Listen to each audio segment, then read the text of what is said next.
Bon, donc on va se consacrer maintenant à nos invités quand même. Donc, le club de l'Olympique Saint-Bonnet qui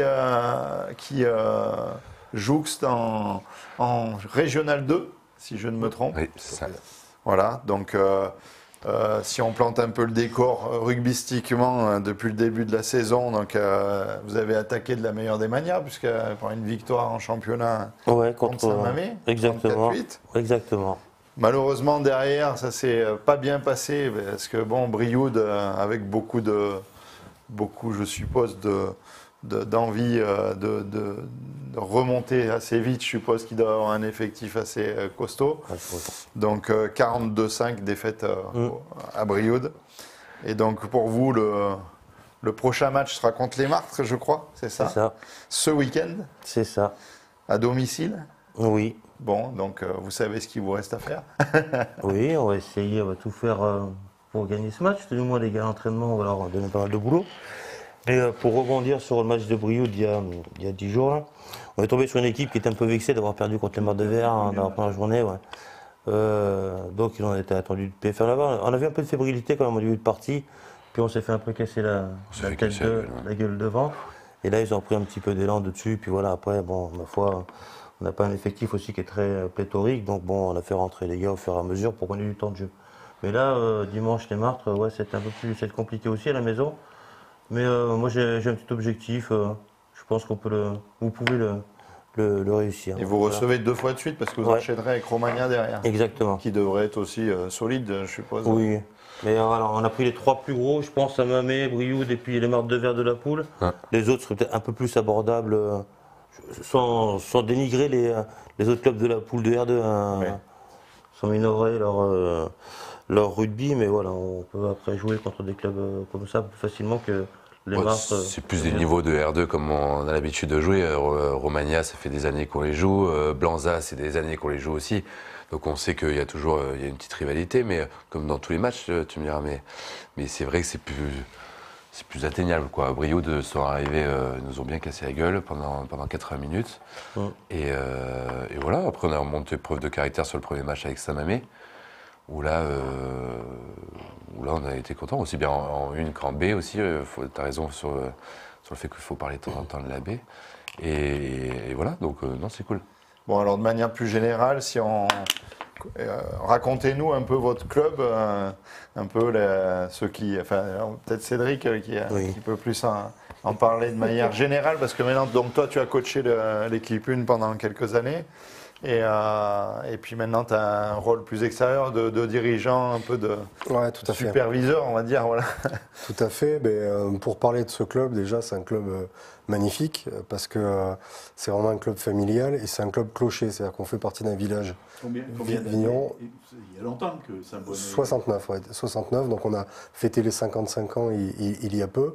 Donc c'est maintenant un club qui est bien installé, mais encore une fois dans un village de 2000 âmes, donc c'est avec les moyens d'un club de village bien évidemment. On a cet esprit clocher, même si Eddy le disait tout à l'heure, on n'a pas pléthore de joueurs, mais on essaye quand même de fédérer autour de cet esprit clocher.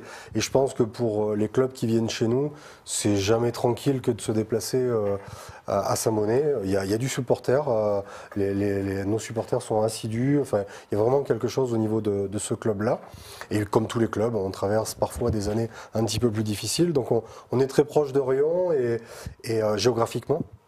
Et par les années passées, on a toujours eu nos meilleurs jeunes qui allaient se frotter à ce qui se faisait de mieux à Riom, et inversement des joueurs qui peut-être terminaient leur carrière à Saint-Bonnet. Donc ça, on a toujours eu ce type d'échange, ce qui a permis au club d'ailleurs d'être 3 fois jusqu'à R1 ou honneur selon les périodes, mais en tout cas ça a été notre plus haut niveau à 3 reprises. Et sinon la R2 effectivement c'est plutôt notre niveau de base dans lequel on essaie d'exister, encore une fois avec nos moyens et nos jeunes également. Enfin, Raph, si tu veux parler des jeunes. Oui. La formation, c'est quoi? L'école de rugby, c'est l'école de rugby au Val-Limagne. Moi, je viens de l'école de rugby. Ça fait 17 ans que je suis à Saint-Bonnet, maintenant. Et alors, l'école de rugby, ça commence à 3 ans, à partir de 3 ans avec les bébés.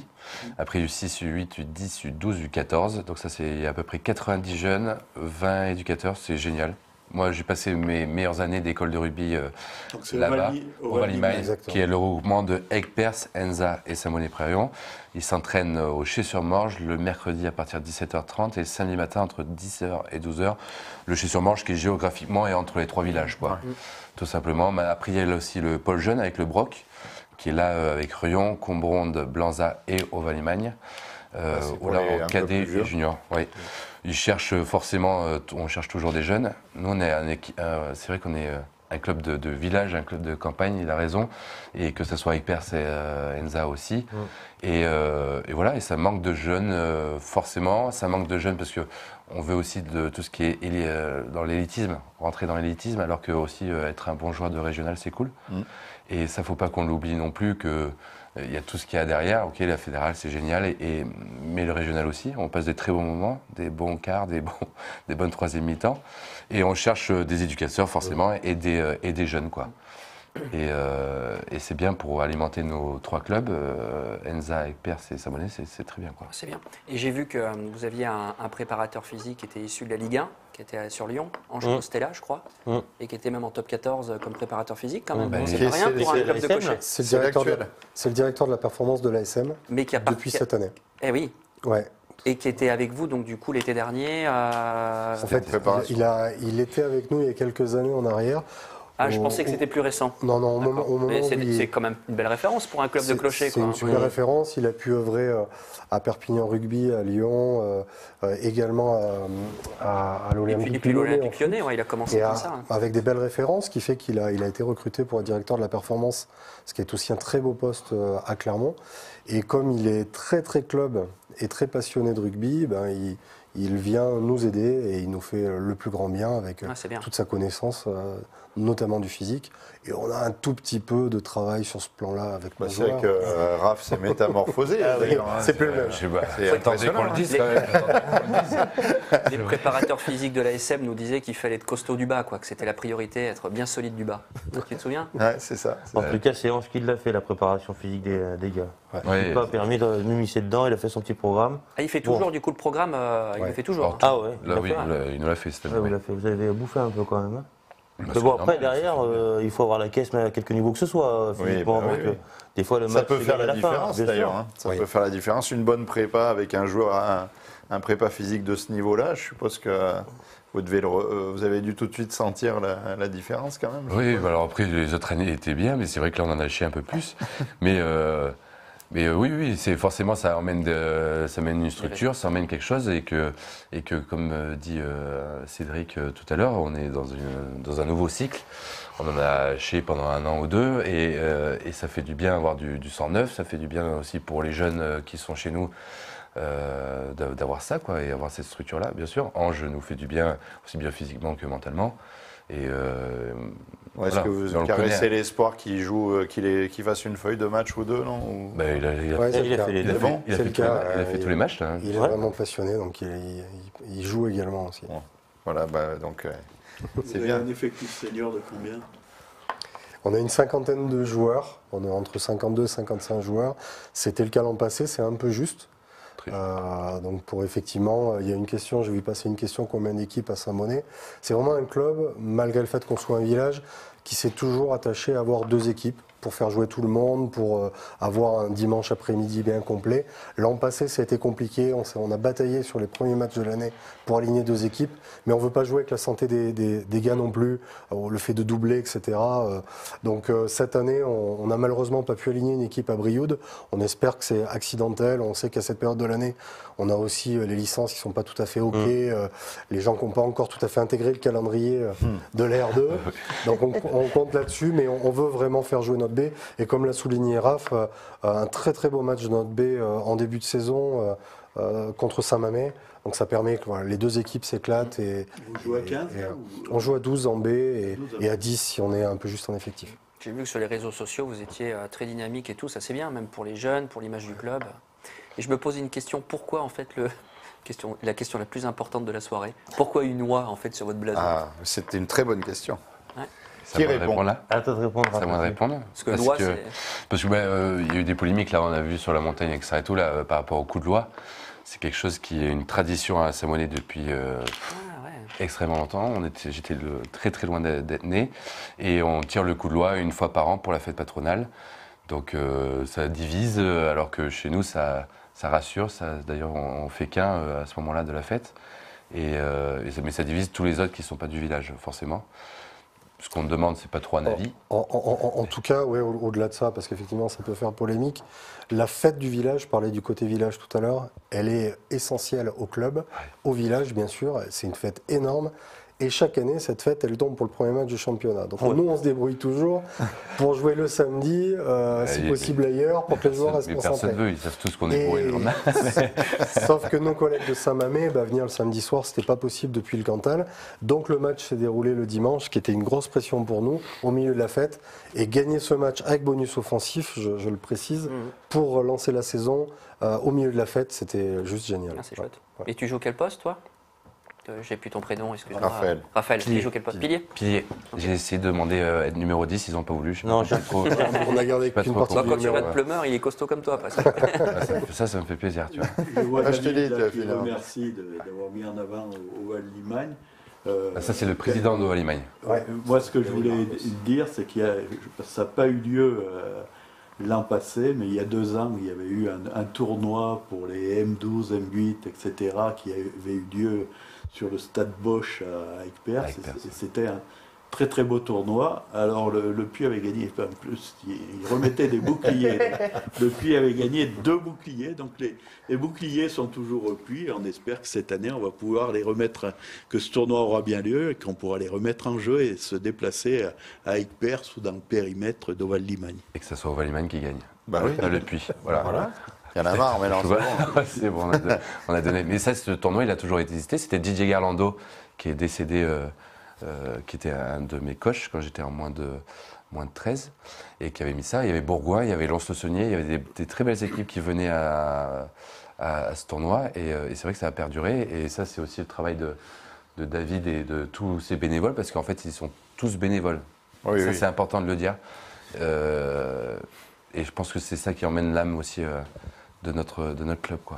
Et c'est ce qui peut manquer par moment, des fois, dans les petits clubs aussi, c'est que voilà, il faut des bénévoles pour faire vivre les clubs, il faut des bénévoles comme dirigeants, comme Il faut entraîneurs. des partenaires, des bénévoles. Nous, on a de la chance d'avoir des partenaires et un peu plus. Par exemple, je crois qu'il y en a un qui est partenaire de vous, qui est Kevin Branger. Oui. Et il faut des partenaires et des bénévoles, et ça fait un petit club de village très sympa. Mais profitons-en, hein, ceux qui nous écoutent, si vous voulez participer à la vie du club de Saint-Bonnet, et puis peut-être des gens qui habitent même autour de Saint-Bonnet, qui ne connaissent pas forcément le rugby aussi, et qui peuvent vous rejoindre, soit pour vous aider, soit pour jouer avec vous carrément. Donc là, le reste de la saison, donc on a dit prochain match, les Martres, Romagna, Oui. et puis ensuite... je l'ai ou pas? C'est pas Saint-Paul-des-Landes, non? Si, c'est ça, RC Les Landes, voilà. Le Ouais, 26. vous aimez le Cantal, en fait. Ah ouais, Ah, on bah, adore. oui. Puis on a un petit Gévaudan aussi au milieu de la piste là, qui doit traîner dans Ah le ouais. coin. Ça, ouais, bon. Après, c'est des petits voyages, des petits bus qui sont sympathiques. Après, on verra ce qu'on va faire chez eux, chez les adversaires. Mais bon, ils pensent plus au bus tout de suite que. Du coup, c'est un peu moins local finalement que, Oh, non, que les autres années. Ou Sach- vous non, affrontez c'est- toujours à peu près les mêmes équipes là, ces derniers temps. Là, c'est mélangé d'une année sur l'autre, mais en tout cas, on avait déjà Saint-Paul et Saint-Mamé et Rion-Montagne l'an passé. Et c'est vraiment un plaisir d'aller dans le Cantal. On est très bien reçus, Ouais. avant et après. Et non, Oui. c'est vraiment sympa. Et quelques années auparavant aussi, moi je voudrais parler de Cours-la-Ville qu'on avait dans la poule. Ça côté changeait de un Lyon, peu. Ouais, et super état d'esprit, belle équipe. On a bien guerroyé avec eux. Donc ça fait aussi du bien de changer et de ne pas avoir toujours les mêmes adversaires. Et malgré tout, le niveau reste hyper élevé. Et en termes de budget justement, est-ce que vous arrivez à stabiliser un peu un budget pour pouvoir payer tous les frais qui sont liés justement à ces déplacements et tout ça? Est-ce que Compliqué. c'est- C'est compliqué. Là, on peut citer, on a eu la chance il y a 3 ans maintenant d'aller jusqu'en quart de finale du Super Challenge de France. C'était vraiment une belle épopée. On a rencontré une équipe vers Agen, on a rencontré une équipe vers Pau. Et maintenant, on est sur des budgets en termes de bus qui sont très compliqués à assumer pour un petit club comme nous. Et là, depuis 2 ans, voilà, on a 3 bus au moins en phase régulière. Donc tout ça, il faut le gérer. Et Raph est très impliqué dans le partenariat, oui, dans toutes les relations avec les partenaires. Ben, un bus, nous, moi, je dis merci aussi à Grand Tourisme Giron, qui est notre partenaire, qui nous fait confiance.